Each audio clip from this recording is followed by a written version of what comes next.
저는 거실 한 구석에 쌓인 남편의 유품을 정리하고 있었습니다. 낡은 구두, 손때 묻은 안경, 그리고 오래된 코트 한 벌. 코트는 남편이 퇴직식 날 입었던 것이었습니다. 오늘도 이야기 들으러 와주셔서 고맙습니다. 당신의 하루가 잠시 멈춰 쉬어갈 수 있는 시간이 되길 바랍니다. 무료로 할 수 있는 구독과 좋아요를 지금 바로 눌러주시면 다음 이야기를 이어가는 힘이 됩니다.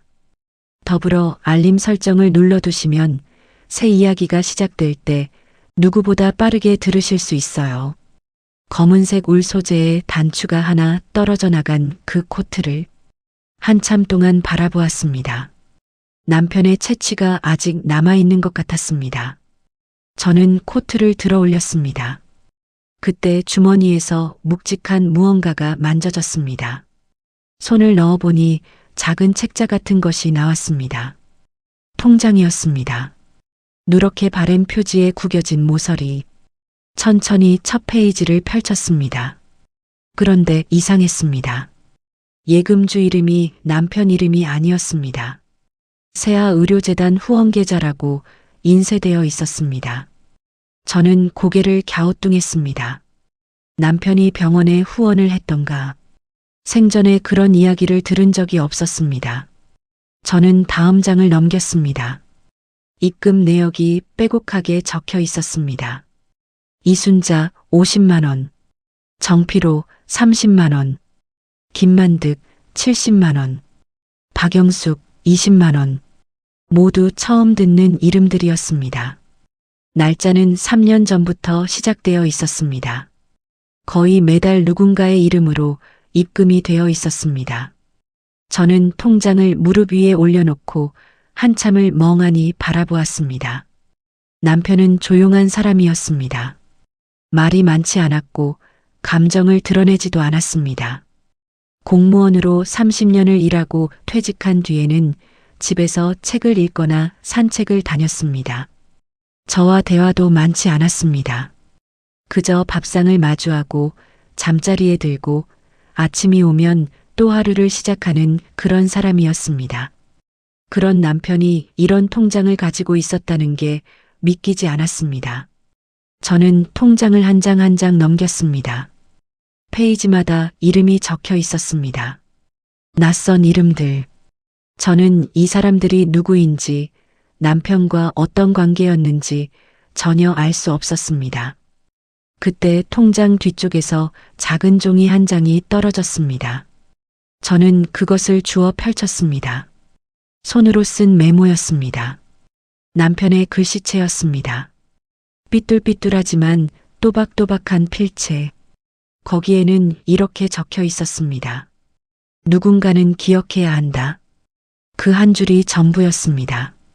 저는 메모를 들고 한참을 앉아 있었습니다. 창밖으로 해가 지고 있었습니다. 거실은 점점 어두워졌습니다. 저는 불을 켜지 않았습니다. 그냥 어둠 속에서 통장과 메모를 번갈아 보았습니다. 이건 단순한 후원 통장이 아닐지도 모른다는 생각이 들었습니다. 남편은 왜 이런 걸 숨겼을까? 그가 떠난 후에도 제가 반드시 알아야 할 이유가 있었을까? 아니면 누군가에게 전해야 할 무언가가 있었던 걸까?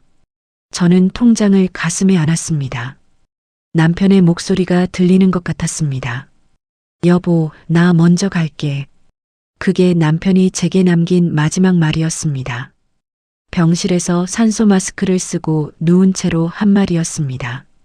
저는 남편의 손을 잡고 고개를 끄덕였습니다. 울지 않았습니다. 남편도 울지 않았습니다. 우리는 그렇게 서로를 바라보다가 남편이 눈을 감았습니다. 그게 끝이었습니다. 49일이 지난 지금 저는 남편이 남긴 또 하나의 메시지를 발견한 것이었습니다.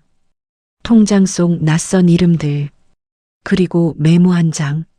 누군가는 기억해야 한다는 그 말. 저는 천천히 일어났습니다. 통장을 가슴에 안고 방으로 들어갔습니다. 서랍에서 노트 한 권을 꺼냈습니다. 그리고 통장 속 이름들을 하나하나 옮겨 적기 시작했습니다. 이순자, 정피로, 김만득, 박영숙, 23개의 이름이 있었습니다. 저는 펜을 놓고 노트를 바라보았습니다. 이 사람들이 누구인지 알아야 했습니다. 남편이 왜 이 통장을 간직했는지 알아야 했습니다. 그게 제가 남편에게 할 수 있는 마지막 일이라는 생각이 들었습니다. 밤은 깊어갔습니다. 저는 통장을 베개 밑에 넣고 누웠습니다. 잠이 오지 않았습니다. 천장을 바라보며 남편의 얼굴을 떠올렸습니다. 과묵했던 그 사람, 표현이 서툴렀던 그 사람, 그런 사람이 이렇게 많은 이름을 기억하고 있었다는 게 신기했습니다. 저는 어둠 속에서 중얼거렸습니다. 여보, 당신이 말한 기억해야 한다는 게 이 사람들 이야기였나요? 대답은 없었습니다. 남편은 이미 이 세상 사람이 아니었습니다. 저는 눈을 감았습니다. 그리고 다시 한번 다짐했습니다. 그럼 내가 대신 기억할게요. 내일부터 찾아봐야겠다고 생각했습니다. 이 이름들의 주인을 찾아봐야겠다고. 첫 번째 이름, 이순자부터 시작하겠다고. 노트에 적힌 그 이름을 손가락으로 따라 그으며 저는 마음을 굳혔습니다. 남편이 남긴 마지막 숙제를 풀어야 했습니다. 그게 제가 남편 곁에 있었던 사람으로서 해야 할 일이었습니다. 다음 날 아침 저는 일찍 일어났습니다. 평소보다 1시간은 일찍 눈을 뜬 것 같았습니다. 잠을 설친 탓에 머리가 무거웠지만 마음은 이상하게 가벼웠습니다. 해야 할 일이 생겼다는 게 저를 움직이게 만들었습니다. 저는 노트와 통장을 식탁 위에 펼쳐 놓았습니다. 첫 번째 이름, 이순자. 50만 원이 입금된 날짜는 3년 전 4월 12일이었습니다. 저는 그 이름을 몇 번이고 소리내어 읽어보았습니다. 하지만 기억나는 게 없었습니다. 남편이 살아있을 때도 그런 이름을 들어본 적이 없었습니다. 저는 통장을 다시 들여다보았습니다. 입금 내역 옆에 작은 글씨로 메모가 적혀 있었습니다. 세아병원 정형외과. 그 밑에는 또 다른 이름이 있었습니다. 정피로 30만 원, 세아병원 내과. 모두 세아병원과 관련된 사람들이었습니다. 저는 가만히 생각해 보았습니다. 세아병원. 남편이 마지막으로 입원했던 곳이었습니다. 작은 병원이었지만 우리 마을에서는 제법 오래된 곳이었습니다. 남편은 그곳에서 2달을 입원했다가 세상을 떠났습니다. 그렇다면 이 사람들도 그 병원 환자였던 걸까? 저는 노트에 적힌 23개의 이름을 다시 한번 훑어보았습니다. 모두 세아병원이라는 메모가 함께 적혀 있었습니다. 정형외과, 내과, 신경외과, 안병동. 여러 진료과가 섞여 있었습니다. 저는 통장을 덮고 한숨을 쉬었습니다. 남편이 이 사람들과 어떤 관계였는지 알 수가 없었습니다. 후원을 했던 걸까? 아니면 병원비를 대신 낸 걸까?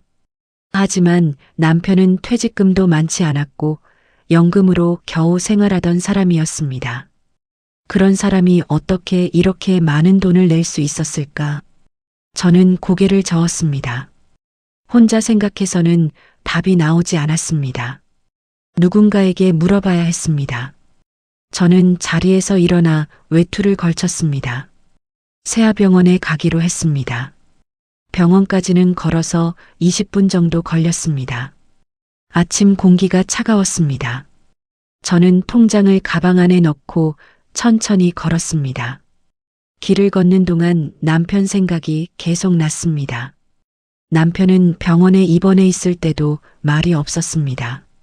제가 병문안을 가면 그저 고개만 끄덕이고 창밖을 바라보곤 했습니다. 저는 그게 남편의 성격이려니 했습니다. 원래 말이 없는 사람이었으니까요. 하지만 이제 생각해보니 남편은 뭔가를 감추고 있었던 것 같았습니다. 병원에 도착했습니다. 1층 안내 데스크에 젊은 여직원이 앉아 있었습니다. 저는 그 앞에 섰습니다. 저기 여쭤볼 게 있는데요. 여직원이 고개를 들었습니다. 네, 말씀하세요. 저는 가방에서 통장을 꺼냈습니다. 그리고 첫 페이지를 펼쳐 보였습니다. 이 통장이요. 세아 의료재단 후원 계좌라고 되어 있는데 혹시 이게 뭔지 아세요? 여직원은 통장을 들여다보았습니다. 그러더니 고개를 갸우뚱했습니다. 잠깐만요. 확인해 볼게요. 여직원은 자리에서 일어나 안쪽으로 들어갔습니다. 저는 그 자리에 서서 기다렸습니다. 병원 로비에는 사람들이 오가고 있었습니다. 나이 든 어르신들이 많았습니다. 저처럼 혼자 온 사람도 있었고 가족과 함께 온 사람도 있었습니다. 잠시 후 여직원이 돌아왔습니다. 그런데 표정이 이상했습니다. 죄송한데요. 이 통장은 저희 병원 계좌가 아닌 것 같아요. 저는 눈을 깜빡였습니다. 네, 그럼 뭔가요? 여직원은 난처한 표정으로 말했습니다. 세아 의료재단 후원 계좌라는 건 원래 병원 발전기금 같은 용도인데요. 근데 이 통장은 개인 명의로 만들어진 것 같아요. 개인 명의. 저는 통장을 다시 들여다보았습니다. 그제야 작은 글씨로 부계좌라고 적힌 걸 발견했습니다.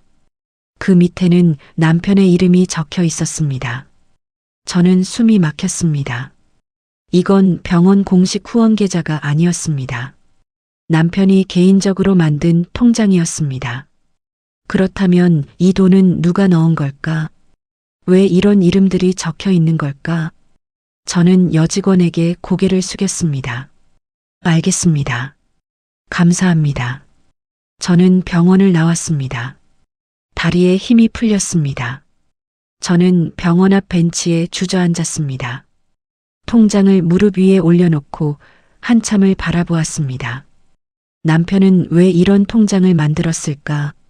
이 돈은 누구의 돈일까? 그리고 이 이름들은 대체 누구일까? 저는 통장을 가슴에 안았습니다. 답을 찾아야 했습니다. 이대로 포기할 수 없었습니다. 남편이 남긴 이 통장에는 분명 이유가 있을 거라고 생각했습니다. 저는 자리에서 일어났습니다. 첫 번째 이름, 이순자. 그 사람을 찾아야겠다고 생각했습니다. 병원에 기록이 남아있을 거라고 생각했습니다.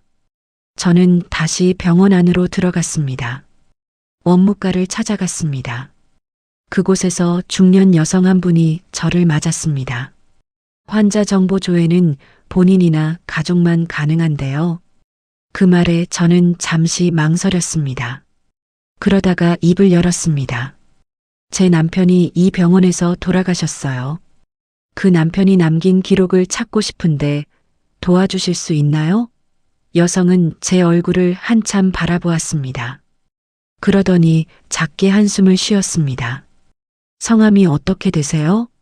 박노식입니다. 여성은 컴퓨터를 켰습니다. 키보드를 두드리더니 화면을 들여다보았습니다. 그러더니 고개를 끄덕였습니다. 네, 기록이 있네요. 그런데 환자분 정보는 개인정보라서요. 저는 고개를 숙였습니다. 알겠습니다. 저는 원무과를 나왔습니다. 막막했습니다. 어디서부터 어떻게 찾아야 할지 알 수가 없었습니다. 저는 다시 병원 밖으로 나왔습니다.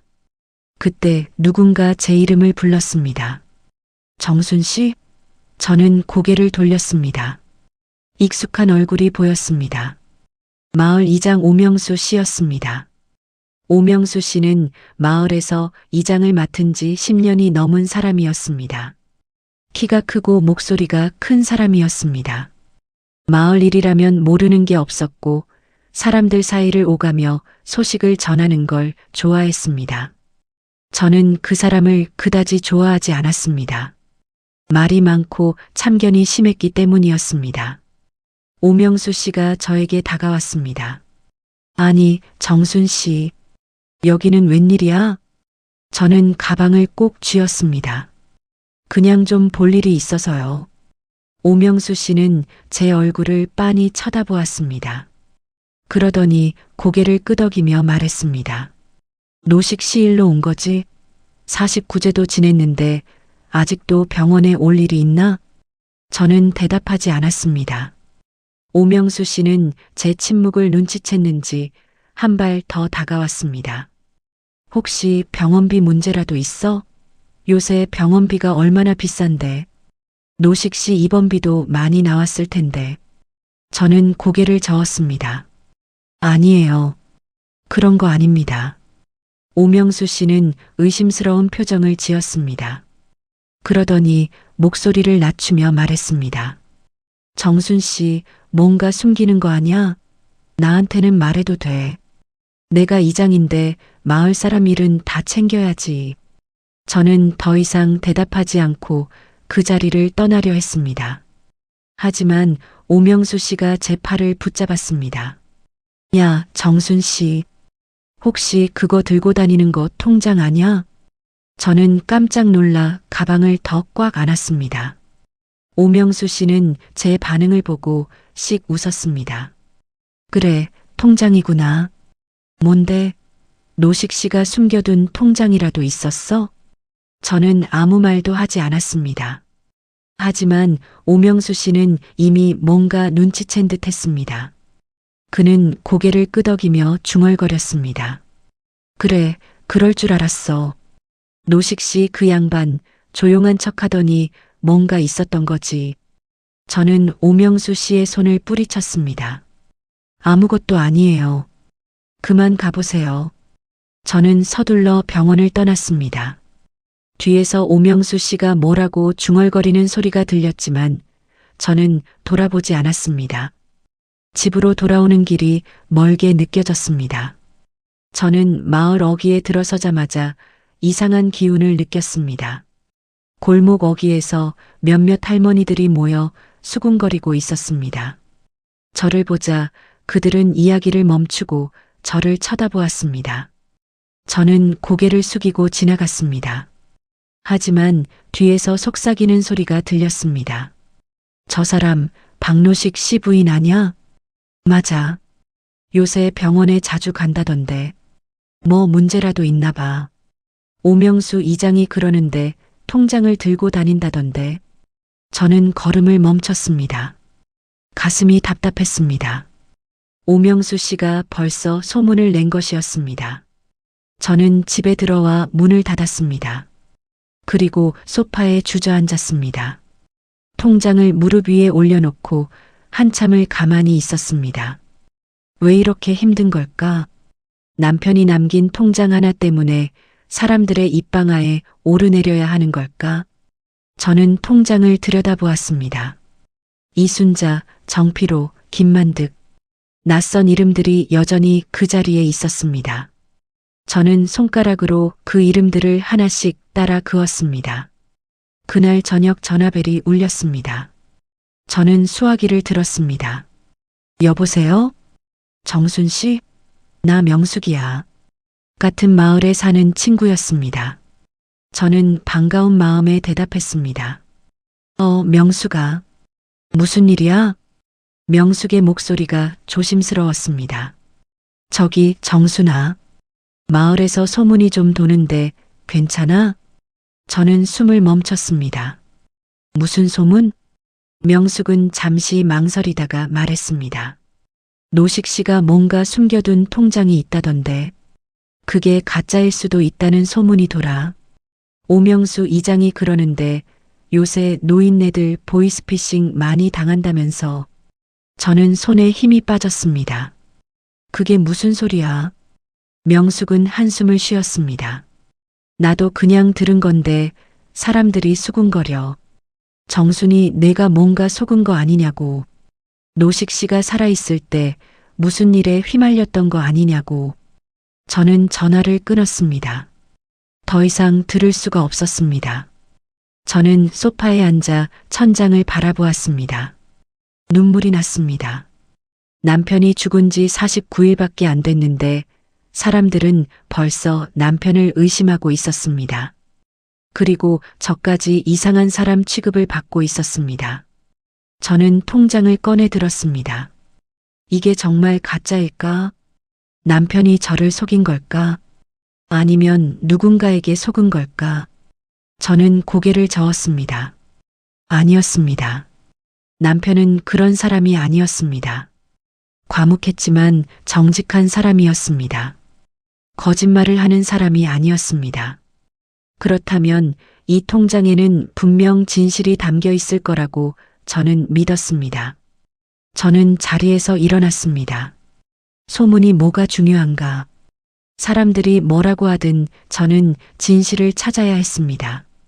남편이 이 통장을 남긴 이유를 알아야 했습니다.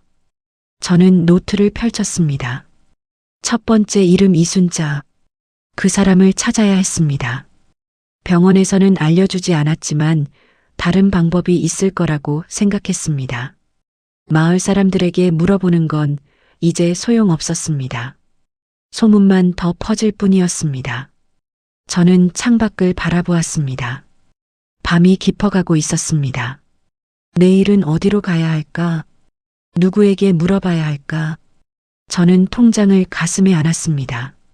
당신, 제발 저한테 힌트를 주세요. 저는 중얼거렸습니다. 남편의 얼굴이 떠올랐습니다. 그 조용한 미소, 아무 말 없이 고개만 끄덕이던 모습, 저는 눈물을 닦았습니다. 포기할 수 없었습니다. 남편을 믿었기 때문이었습니다. 다음 날 아침, 저는 다시 통장을 펼쳤습니다. 이번에는 더 꼼꼼히 살펴보기로 했습니다. 구석구석 놓친 게 없는지 확인하고 싶었습니다.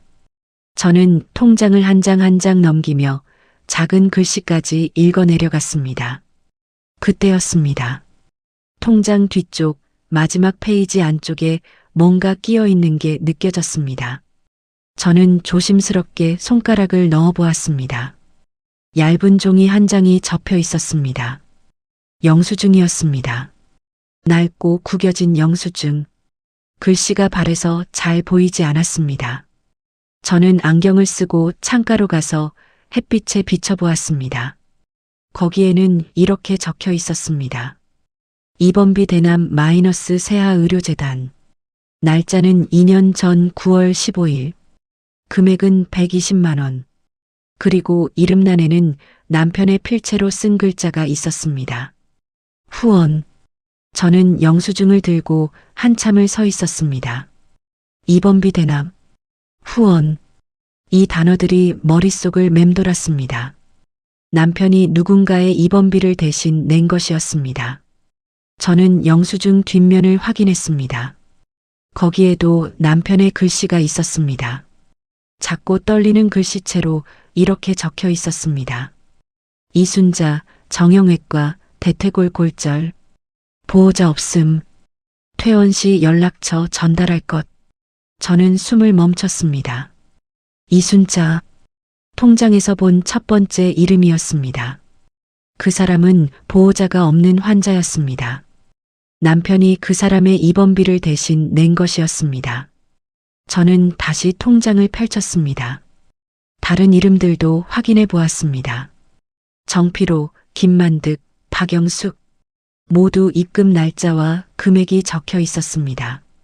이 사람들도 이순자처럼 보호자가 없었던 걸까? 저는 가슴이 뛰었습니다. 뭔가 윤곽이 보이기 시작했습니다. 남편은 이 사람들의 병원비를 대신 내고 있었던 것이었습니다. 그것도 몇 년 동안. 하지만 왜? 남편은 퇴직금도 많지 않았습니다. 연금으로 겨우 생활하던 사람이었습니다. 그런 사람이 어떻게 이렇게 많은 사람들의 병원비를 댈 수 있었을까? 저는 다시 영수증을 들여다보았습니다. 세아의료재단. 그 이름이 계속 눈에 들어왔습니다. 저는 결심했습니다. 병원에 다시 가야 했습니다. 이번에는 제대로 물어봐야 했습니다. 저는 외투를 걸치고 집을 나섰습니다. 병원까지 가는 길, 저는 마을 사람들의 시선을 느꼈습니다. 하지만 신경 쓰지 않았습니다. 이제는 진실이 더 중요했습니다. 병원에 도착해 1층 안내 데스크로 갔습니다. 어제와 다른 직원이 앉아 있었습니다. 나이가 좀 있어 보이는 여성이었습니다. 저는 영수증을 내밀었습니다. 이거요. 2년 전 영수증인데 혹시 이게 무슨 내용인지 알 수 있을까요? 여성은 안경을 쓰고 영수증을 들여다보았습니다. 그러더니 고개를 끄덕였습니다. 입원비 대납이네요. 환자분 보호자가 없을 때 병원에서 임시로 처리하는 건데 저는 물었습니다. 그럼 이 돈은 누가 낸 거예요? 여성은 컴퓨터를 켰습니다. 키보드를 몇 번 두드리더니 화면을 보았습니다. 여기 보니까 개인 후원으로 처리되었네요. 후원자 이름이 박노식 씨, 제 남편 이름이었습니다. 저는 목소리를 낮추며 물었습니다. 그럼 이런 경우가 많았나요? 제 남편이 이렇게 후원한 게. 여성은 잠시 망설이더니 대답했습니다. 제가 직접 확인할 순 없지만 이런 영수증이 있다는 건 여러 번 있었을 가능성이 높아요. 저는 통장을 꺼내 보였습니다. 이 통장에 23명의 이름이 적혀 있어요. 전부 남편이 후원한 사람들인가요? 여성은 통장을 보더니 놀란 표정을 지었습니다. 이게 세아의료재단 후원 계좌네요. 그런데 이건 공식 계좌가 아니라 개인 명의로 만든 것 같은데요. 저는 물었습니다. 그럼 이 돈은 어디서 나온 거예요? 여성은 난처한 표정을 지었습니다. 그건 저도 잘 모르겠어요. 재단 쪽에 문의하셔야 할 것 같은데요. 저는 고개를 끄덕였습니다. 재단은 어디 있나요? 여성이 종이에 주소를 적어 주었습니다. 병원 본관 3층이었습니다. 저는 엘리베이터를 타고 3층으로 올라갔습니다. 복도 끝에 세아의료재단이라는 팻말이 보였습니다. 저는 문을 열고 들어갔습니다. 작은 사무실이었습니다. 책상 2개와 서류 캐비닛이 전부였습니다. 한 여성이 책상에 앉아 서류를 보고 있었습니다. 저는 목을 가다듬고 말했습니다. 저기요. 여쭤볼 게 있는데요. 여성이 고개를 들었습니다. 40대 중반쯤 되어 보였습니다. 깔끔한 정장 차림이었습니다. 네, 무슨 일이세요? 저는 통장과 영수증을 내밀었습니다. 제 남편이 남긴 건데요. 이게 무슨 의미인지 알고 싶어서요. 여성은 통장을 받아들었습니다. 그러더니 표정이 굳어졌습니다. 이건 어디서 나온 거죠? 저는 대답했습니다. 남편 유품에서 나왔어요. 박노식이 제 남편입니다. 여성은 통장을 펼쳐보더니 한숨을 쉬었습니다. 이건 좀 복잡한 문제예요. 저는 물었습니다. 무슨 문제죠? 여성은 잠시 망설이더니 입을 열었습니다. 박노식 씨, 그분은 저희 병원 재단 쪽에서 일하셨던 분이에요. 퇴직하시기 전까지요. 저는 눈을 크게 떴습니다. 네, 남편이 재단에서 일했다고요? 여성은 고개를 끄덕였습니다. 네, 회계감사 업무를 보셨어요. 그런데 퇴직하시기 몇 달 전에 문제가 생겼어요. 저는 가슴이 두근거렸습니다. 무슨 문제요? 여성은 목소리를 낮추었습니다. 재단 후원금 장부에 오류가 발견됐어요. 박노식 씨가 그걸 처음 발견하셨죠. 저는 숨을 멈췄습니다. 그래서요? 여성은 잠시 침묵하더니 말했습니다. 그 오류를 바로잡으려고 박노식 씨가 개인적으로 돈을 쓰신 것 같아요. 이 통장이 그 증거예요. 저는 통장을 다시 들여다보았습니다. 23개의 이름. 그 사람들은 후원금이 제대로 전달되지 않은 환자들이었습니다. 남편은 그 돈을 자기 돈으로 메운 것이었습니다. 저는 눈물이 났습니다. 그럼 남편은? 여성이 말했습니다. 환자들을 살린 거예요. 저는 고개를 숙였습니다. 눈물이 멈추지 않았습니다. 남편은 아무 말 없이 그 일을 했던 것이었습니다. 저한테도 누구한테도 말하지 않고 저는 통장을 가슴에 안았습니다. 이제 알았습니다. 이 통장의 의미를. 재단 사무실을 나온 저는 한참을 복도에 서 있었습니다. 다리에 힘이 들어가지 않았습니다. 벽에 등을 기대고 천천히 숨을 쉬었습니다. 재단 여성이 해준 말이 머릿속을 맴돌았습니다. 환자들을 살린 거예요. 그 말의 무게가 이제야 와닿았습니다. 남편은 자기 돈으로 아무도 모르게 23명의 생명을 지켜냈던 것이었습니다. 저는 통장을 꺼내 들었습니다. 이제 이 통장이 다르게 보였습니다. 단순한 종이 뭉치가 아니라 남편의 마음이 담긴 기록이었습니다. 하지만 동시에 의문이 생겼습니다. 재단 후원금에 오류가 있었다면 그건 누군가의 잘못이었습니다. 남편이 왜 자기 돈으로 그걸 메워야 했을까? 재단에서 바로 잡았어야 하는 게 아닐까? 저는 다시 재단 사무실 문을 바라보았습니다. 안으로 들어가서 더 물어보고 싶었습니다. 하지만 그 여성의 표정이 떠올랐습니다. 뭔가를 숨기는 듯한 그 눈빛. 저는 고개를 저었습니다. 혼자서는 더 이상 알아낼 수 없을 것 같았습니다.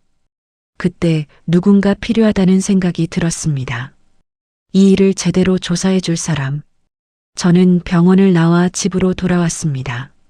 집에 들어와 전화번호부를 뒤졌습니다. 오래된 수첩에서 한 번호를 찾았습니다. 마을 신문사 번호였습니다. 저는 전화를 걸었습니다. 여보세요, 원주일보입니다. 젊은 남성의 목소리였습니다.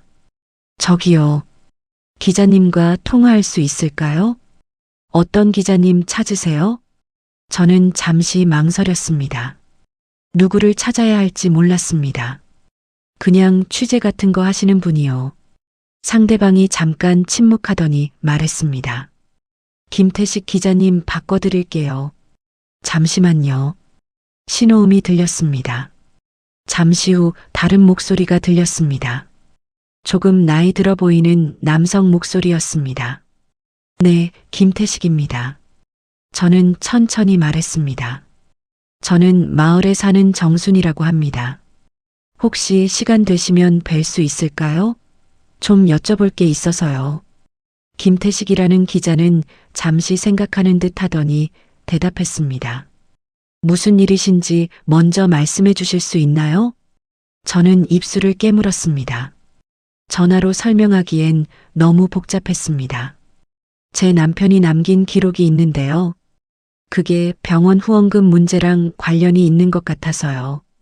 김태식의 목소리가 달라졌습니다. 후원금이요? 어느 병원입니까? 세아병원이요. 잠시 침묵이 흘렀습니다. 그러더니 김태식이 말했습니다. 지금 어디 계세요? 제가 찾아가겠습니다. 저는 주소를 알려주었습니다. 1시간 후에 만나기로 했습니다. 전화를 끊고 저는 거실을 정리했습니다. 통장과 영수증, 노트를 식탁 위에 가지런히 놓았습니다. 정확히 1시간 후 초인종이 울렸습니다. 문을 열자 키 크고 마른 체격의 남성이 서 있었습니다. 50대 초반쯤 되어 보였습니다. 낡은 가방을 메고 있었습니다. 정순 씨 맞으시죠? 김태식입니다. 저는 고개를 숙이고 그를 안으로 안내했습니다. 김태식은 식탁에 앉더니 제가 준비해둔 자료들을 바라보았습니다. 저는 차를 내왔습니다. 그리고 천천히 이야기를 시작했습니다. 남편이 돌아가신 일, 코트 주머니에서 발견한 통장, 병원에 갔던 일, 재단 사무실에서 들은 이야기, 모든 걸 빠짐없이 말했습니다. 김태식은 말없이 들었습니다. 가끔 고개를 끄덕이거나 메모를 했습니다. 제 이야기가 끝나자 그는 통장을 집어들었습니다. 한참을 들여다보더니 입을 열었습니다. 이건 단순 후원이 아닙니다. 저는 그를 바라보았습니다. 김태식이 말을 이었습니다. 재단 후원금 장부에 오류가 있었다면 그건 횡령일 가능성이 높아요. 누군가 후원금을 빼돌렸다는 얘기죠. 저는 입이 마르는 것 같았습니다. 그럼 남편은 그걸 알고 있었던 건가요? 김태식이 고개를 끄덕였습니다. 그럴 겁니다. 그래서 직접 돈을 메운 거죠. 환자들이 피해를 보지 않도록. 저는 고개를 떨구었습니다. 남편의 마음이 느껴졌습니다. 그 사람은 조용히 혼자서 그 무게를 짊어진 것이었습니다. 김태식이 말했습니다. 정순 씨, 이거 제대로 조사해야 합니다. 박노식 씨가 하신 일이 세상에 알려져야 해요. 저는 고개를 들었습니다. 그럼 도와주실 수 있나요? 김태식이 저를 바라보았습니다. 그의 눈빛이 따뜻했습니다. 기자보다 사람이 먼저죠. 당연히 도와드려야죠. 저는 처음으로 안도의 한숨을 쉬었습니다. 혼자가 아니라는 게 이렇게 든든한 줄 몰랐습니다. 김태식은 가방에서 노트를 꺼냈습니다. 그리고 말했습니다. 일단 병원 내부 기록부터 확인해야 합니다. 재단 후원금 장부랑 실제 환자 입원비 내역을 대조해 봐야 해요. 저는 물었습니다. 그게 가능한가요? 김태식이 씩 웃었습니다. 언론의 힘을 믿으세요. 제가 병원 측에 자료 요청을 넣어보겠습니다. 저는 고개를 끄덕였습니다. 김태식은 통장을 사진으로 찍었습니다. 영수증도 함께 찍었습니다. 그러더니 저를 바라보며 말했습니다. 정순 씨, 각오하세요. 이거 파헤치면 병원 측에서 가만히 있지 않을 겁니다. 저는 대답했습니다. 괜찮아요. 남편이 한 일을 밝히고 싶어요. 김태식이 고개를 끄덕였습니다. 좋습니다. 그럼 시작해보죠. 그날 저녁 김태식이 돌아간 후 저는 오랜만에 편히 잠들 수 있었습니다. 혼자가 아니라는 것, 누군가 함께 한다는 것, 그게 이렇게 큰 힘이 되는 줄 몰랐습니다. 저는 베개 밑에 놓인 통장을 만졌습니다. 여보, 이제 곧 세상에 알려질 거예요. 당신이 한 일이. 저는 눈을 감았습니다. 남편의 얼굴이 떠올랐습니다. 그 조용한 미소가 이제는 다르게 보였습니다. 사흘이 지났습니다. 김태식 기자에게서 연락이 왔습니다. 목소리가 급했습니다.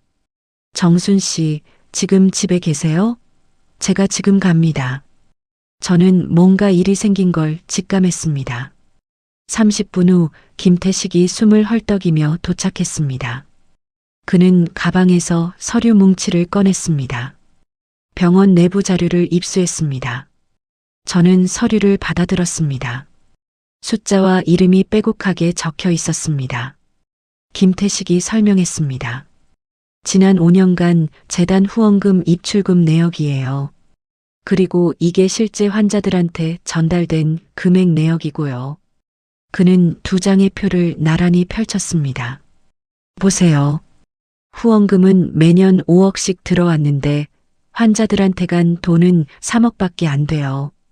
저는 숫자를 따라가며 읽었습니다. 그의 말이 맞았습니다. 2억씩 매년 사라지고 있었습니다. 그럼 이 돈은 어디로 간 거죠? 김태식이 한숨을 쉬었습니다. 누군가 빼돌린 겁니다. 그리고 박노식 씨가 그걸 알아챈 거예요. 저는 남편의 노트를 떠올렸습니다. 누군가는 기억해야 한다는 그 메모. 김태식이 말을 이었습니다. 더 큰 문제가 있어요. 제가 병원 측에 이 자료를 요청했더니 재단 회계팀장이 직접 연락을 해왔어요. 저는 그를 바라보았습니다. 뭐라고 하던가요? 김태식이 눈살을 찌푸렸습니다. 기사 쓰지 말라고 했어요. 이건 내부 문제고 이미 해결됐다고. 저는 고개를 저었습니다. 해결이요? 남편이 자기 돈으로 메운 게 해결인가요? 김태식도 같은 생각인 듯 했습니다. 그래서 제가 거절했죠. 그랬더니 회계팀장이 직접 만나자고 하더군요. 저는 긴장했습니다. 언제요? 내일 오후 2시. 병원 재단 사무실에서요. 김태식이 저를 바라보았습니다. 정순 씨도 같이 가실래요? 저는 주저없이 대답했습니다. 가야죠. 다음 날 오후 저와 김태식은 병원 재단 사무실 앞에 섰습니다. 문을 열고 들어가자 지난번 봤던 여성이 아닌 다른 사람이 앉아 있었습니다. 40대 후반쯤 되어 보이는 여성이었습니다. 정장을 단정하게 입고 있었고 표정이 차가웠습니다. 김태식 기자님이시죠? 저는 이서연입니다. 세아의료재단 회계팀장이에요. 그녀는 저를 보더니 물었습니다. 이분은요? 김태식이 대답했습니다. 박노식 씨 부인입니다. 이서연의 표정이 굳었습니다. 하지만 곧 태연한 척하며 우리를 앉으라고 손짓했습니다. 앉으세요. 우리는 자리에 앉았습니다. 이서연이 서류 파일을 꺼내 테이블에 놓았습니다. 기자님, 제가 왜 만나자고 했는지 아시죠? 김태식이 대답했습니다. 기사 쓰지 말라고 하시려는 거 아닙니까? 이서연이 웃었습니다. 하지만 눈은 웃지 않았습니다. 그런 식으로 말씀하시면 곤란하죠. 저는 사실관계를 정확히 하려는 겁니다. 그녀는 파일을 펼쳤습니다. 박노식 씨가 우리 재단에서 일하셨던 건 맞습니다.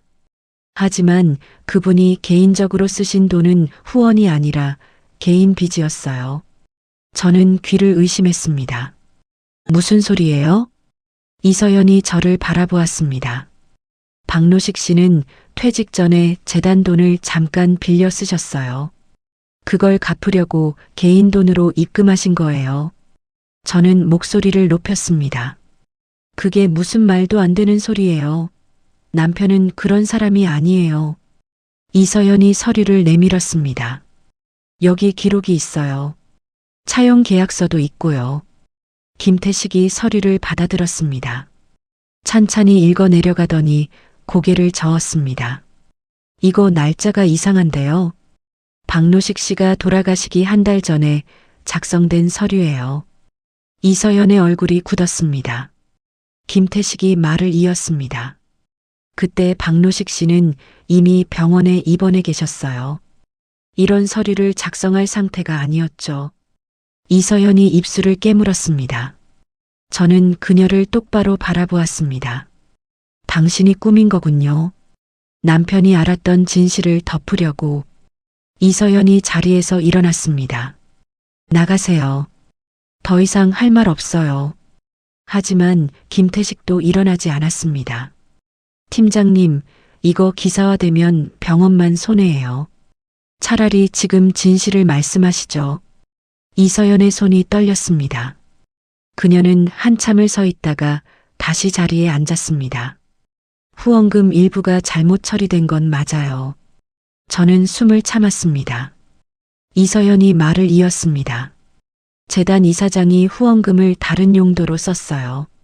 박노식 씨가 그걸 발견했고요. 김태식이 물었습니다.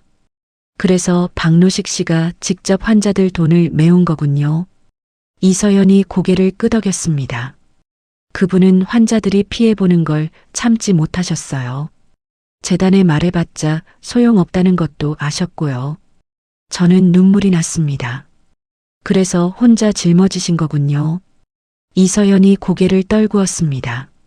죄송합니다. 저도 알면서 막지 못했어요. 김태식이 물었습니다. 이사장은 지금 뭐 하고 있습니까? 이서연이 대답했습니다. 아직 그 자리에 있어요. 김태식이 일어났습니다. 알겠습니다. 이제 기사 쓰겠습니다. 이서연이 당황한 표정으로 말했습니다. 잠깐만요. 제발 좀. 하지만 김태식은 이미 문을 열고 나가고 있었습니다. 저도 그를 따라 나왔습니다. 복도에서 김태식이 저를 바라보았습니다. 정순 씨, 이제 시작입니다. 저는 고개를 끄덕였습니다. 남편이 밝히려 했던 진실. 이제 세상에 알려질 시간이었습니다. 일주일이 지났습니다. 김태식 기자가 기사를 준비하는 동안 저는 집에서 기다렸습니다. 마을 사람들의 수군거림은 더 심해졌습니다. 하지만 이제 신경 쓰이지 않았습니다. 진실은 곧 드러날 것이었습니다. 어느 날 저녁 김태식에게서 전화가 왔습니다. 정순 씨, 큰일 났어요. 저는 가슴이 철렁했습니다. 무슨 일이에요? 김태식의 목소리가 급했습니다. 병원 측에서 소송을 준비한대요. 명예훼손으로. 저는 한숨을 쉬었습니다. 그럼 어떻게 해요? 김태식이 대답했습니다. 결정적인 증거가 필요해요. 이사장이 직접 후원금을 빼돌렸다는 증거요. 저는 통장을 떠올렸습니다. 통장에는 환자들 이름만 있잖아요.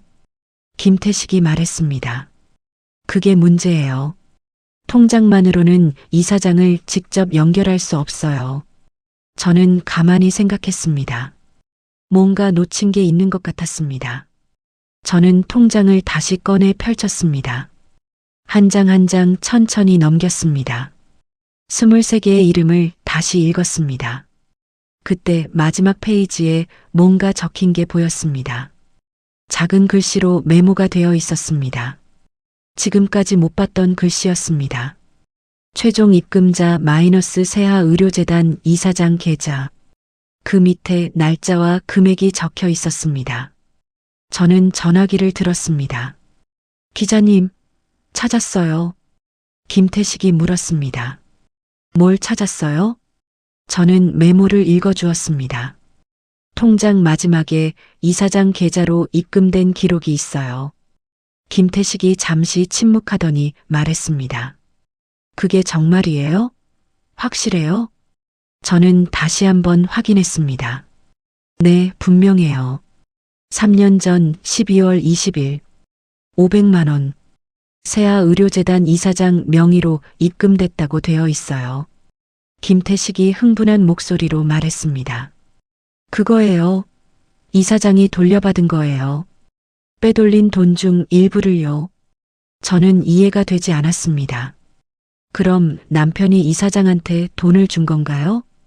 김태식이 설명했습니다. 아니요. 반대예요. 이사장이 박노식 씨한테 돈을 돌려준 거예요. 아마 들킨 게 부담스러워서요. 저는 고개를 끄덕였습니다. 이제 그림이 그려졌습니다. 남편은 이사장의 비리를 발견했습니다.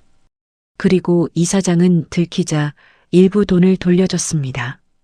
하지만 남편은 그 돈마저 환자들을 위해 썼습니다. 김태식이 말했습니다. 정순 씨, 지금 당장 만나야겠어요. 그 통장 가지고 계세요. 저는 외투를 걸쳤습니다. 1시간 후 저는 신문사에 도착했습니다. 김태식이 문 앞에서 저를 기다리고 있었습니다.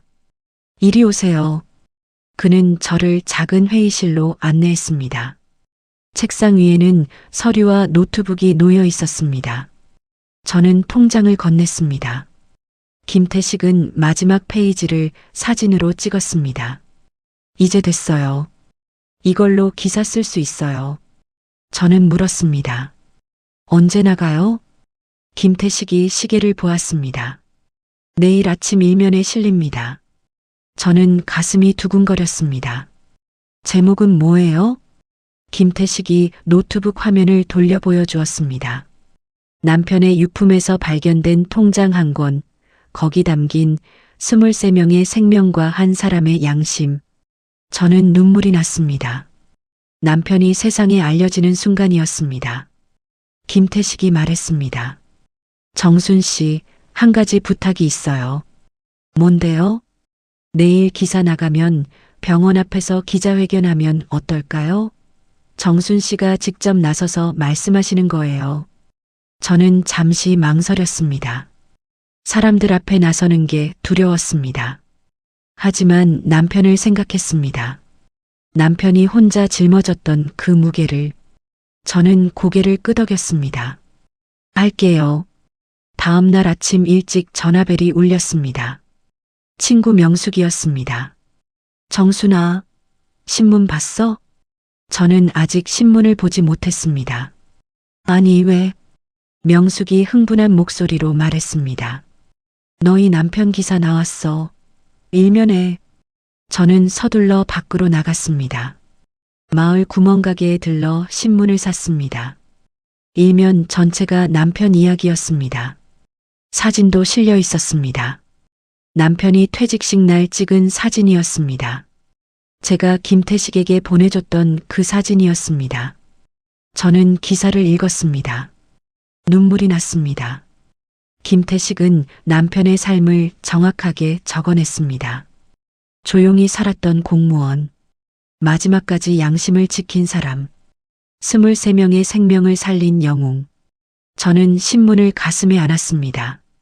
그날 오후 2시 저는 세아병원 앞에 섰습니다. 카메라와 마이크를 든 사람들이 모여 있었습니다. 마을 사람들도 와 있었습니다.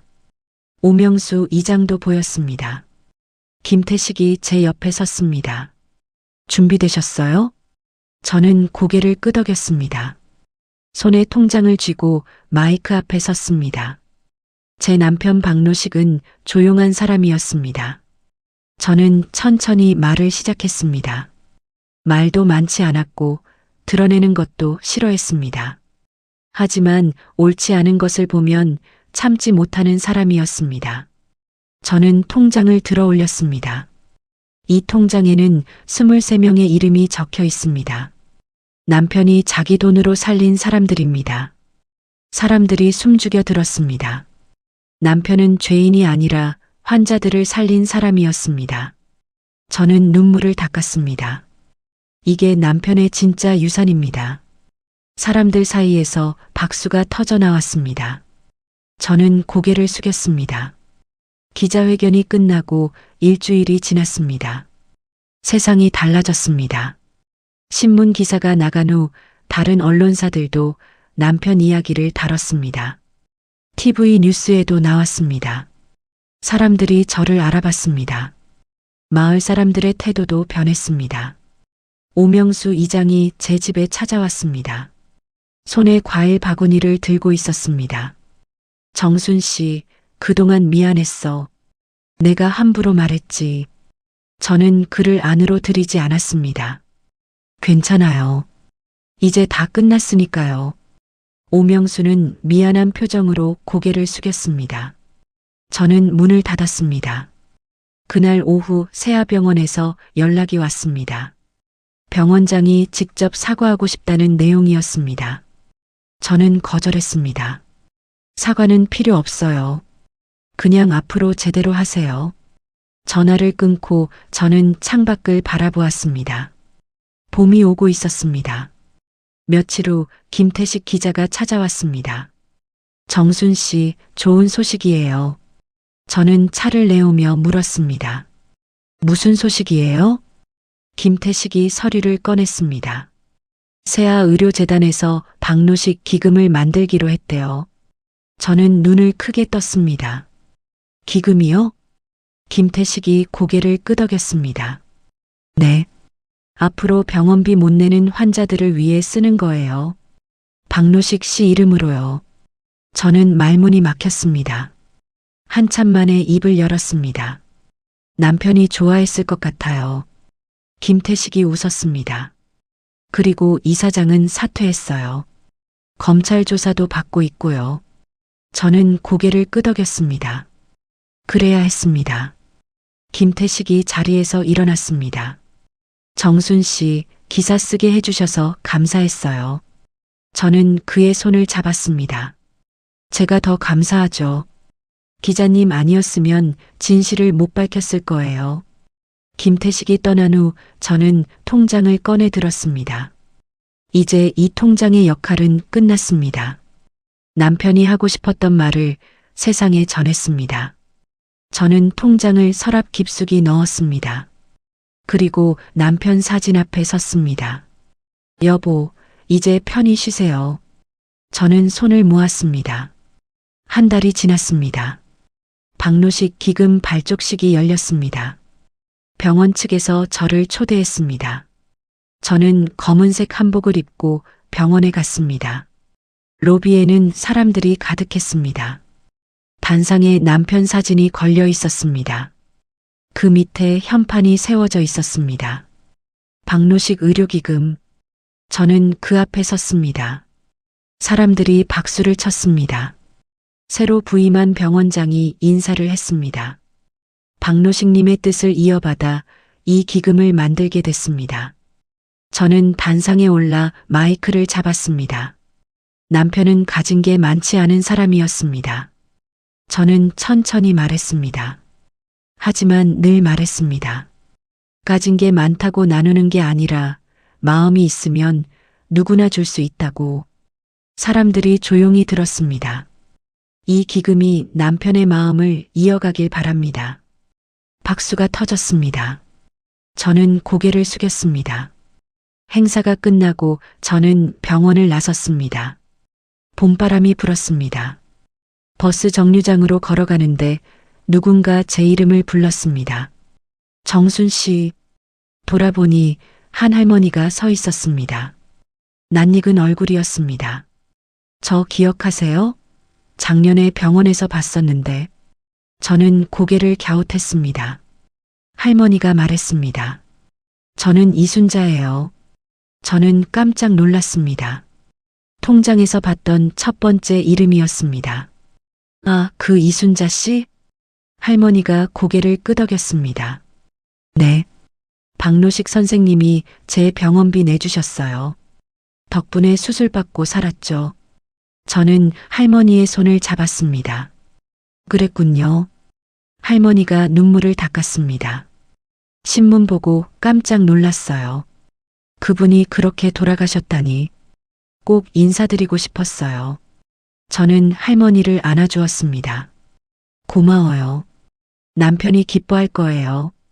할머니가 떠난 후 저는 한참을 그 자리에 서 있었습니다. 남편이 살린 사람들이 아직도 살아 있었습니다. 그들이 남편을 기억하고 있었습니다. 저는 하늘을 바라보았습니다. 여보, 봤죠? 당신이 살린 사람들이 살아 있어요. 바람이 불었습니다. 남편이 대답하는 것 같았습니다. 집으로 돌아와 저는 서랍을 열었습니다. 통장을 꺼내 마지막으로 펼쳤습니다. 23개의 이름이 여전히 그 자리에 있었습니다. 저는 노트를 꺼내 그 이름들을 다시 한번 적어 내려갔습니다. 이순자부터 마지막 이름까지. 그리고 노트 마지막 페이지에 이렇게 적었습니다. 남편이 떠난 지 1년. 통장 속 잔액은 이제 0원이지만 내 마음의 잔액은 여전히 가득합니다. 저는 펜을 놓았습니다. 창밖으로 봄 햇살이 들어왔습니다. 남편이 심었던 목련나무에 꽃이 피기 시작했습니다. 저는 그 꽃을 바라보며 미소 지었습니다. 남편의 유산은 돈이 아니었습니다. 통장 속 숫자도 아니었습니다. 그것은 23명의 생명이었습니다. 그리고 세상에 남은 선한 마음이었습니다. 저는 통장을 다시 서랍에 넣었습니다. 이제 그것은 기억의 일부가 될 것입니다. 남편이 살았던 증거, 남편이 사랑했던 방식. 저는 자리에서 일어났습니다. 부엌으로 가서 저녁 준비를 시작했습니다. 혼자였지만 외롭지 않았습니다. 남편이 남긴 것들이 저와 함께 있었습니다. 그날 밤 저는 오랜만에 깊이 잠들었습니다. 꿈속에서 남편을 만났습니다. 남편은 조용히 웃고 있었습니다. 잘했어요, 여보. 남편이 말했습니다. 당신이 기억해줘서 고마워요. 저는 눈을 떴습니다. 아침 햇살이 방 안을 가득 채우고 있었습니다. 새로운 하루가 시작되었습니다. 긴 이야기 끝까지 함께 해주셔서 감사합니다. 오늘의 이야기가 마음에 남았다면 구독과 좋아요로 다음 이야기를 기다려주세요. 여러분의 한 번의 클릭이 다음 감동을 이어갈 큰 힘이 됩니다.